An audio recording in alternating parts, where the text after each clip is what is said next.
I've tinned the color out of the cartridge! Oh no! Hey, what's cracking everyone? I'm Carl Asami, and in the last video, I documented my attempts at repairing UN Squadron, a game that I had retinned and accidentally damaged. And while in that video I did broach on the topic of retinning cartridge slots, I didn't film the process. And so I decided to fix that by fixing this. This is Pilot Wings, and it could use a little help.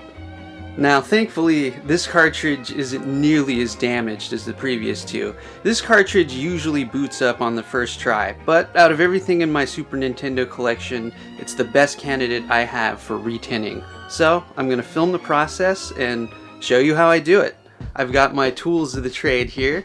I've got my choice of Flux up here. I'm a very big fan of this particular stuff. The viscosity isn't too loose, it's not too thick, and the application process is really accurate. So I really like this as an all-around Flux. I've also got my Super Wick here, which I'm going to use to try to produce the thinnest coat possible on these pads. This is I think 2.5 millimeter and it's got a very fine braid on it. It's worth paying a little extra for that fine braid. It sucks up solder much better. I've also got a very fine tip for my soldering iron there, and a very old solder. I think this is probably from the late 80s or early 90s. It's from my dad's collection from when he was a tech. It's the only stuff I've ever used in my entire life, and I've never had problems with it, so I like it. The first thing you want to do before retinning is to get these pads as clean as possible. They're a little bit worse off than I thought they were, so I'm going to grab the 99% isopropyl alcohol.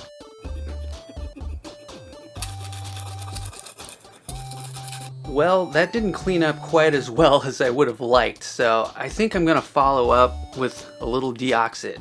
This stuff is great.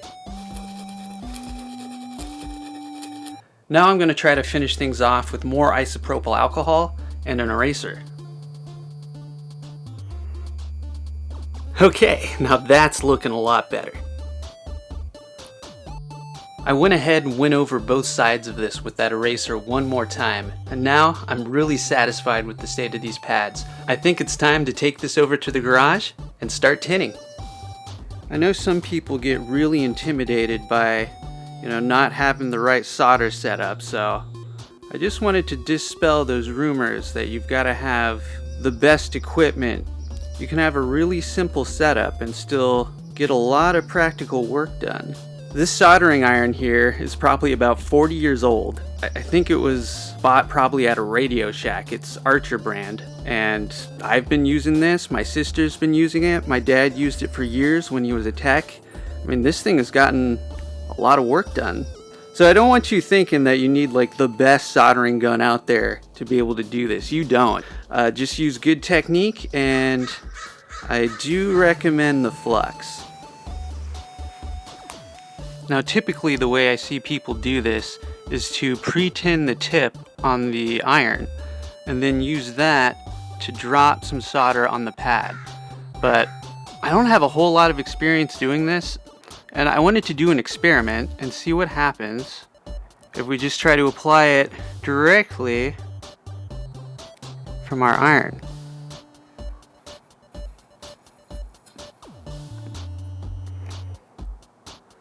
That's definitely a little bit too thick, so we're going to try to add a little more flux to this, and I'll try to suck up some of that excess with the wick.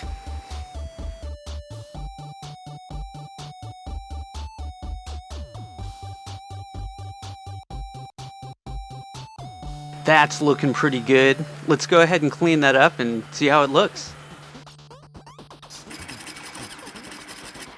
It ain't perfect, but that's pretty darn smooth. Of course, if I do it that way, it's going to take forever. So let's go ahead and get flux on all of these, and I'll fly through this. If you watch closely, you'll notice I did not, in fact, fly through this. I definitely struggled trying to get a good angle on things so I wasn't blocking the camera. It was a little awkward. I never really found a comfortable way to do it, but I did eventually fall into a sort of rhythm. You'll also notice that I decided that Flux was a little bit more of a detriment than a help. So I scrubbed a lot of it up and ended up reapplying it, but every other segment. It was just a little too sticky, and with the board not being securely held down, it was moving quite a bit. I think next time I'll use some kind of alligator clip or something to hold it in place. It would make this job a lot easier.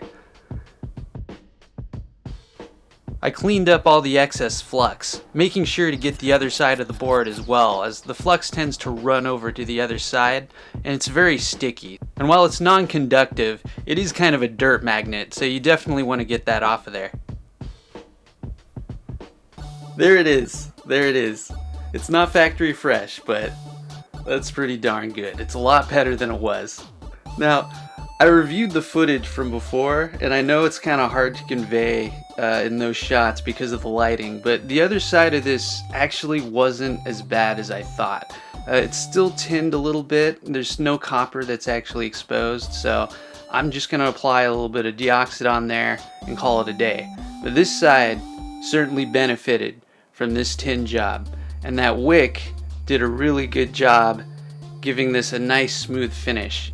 With a little more practice and better technique, I'm sure I could get all of these looking much better. And hey, I didn't lift any pads this time. I think that proves I'm capable of learning. Of course, none of this matters if the game doesn't work, so I'm gonna put this back together and we'll test things out. Alright, I've got the optimized test environment for this situation. Let me just press the VCR button. Alright, let's see if this works.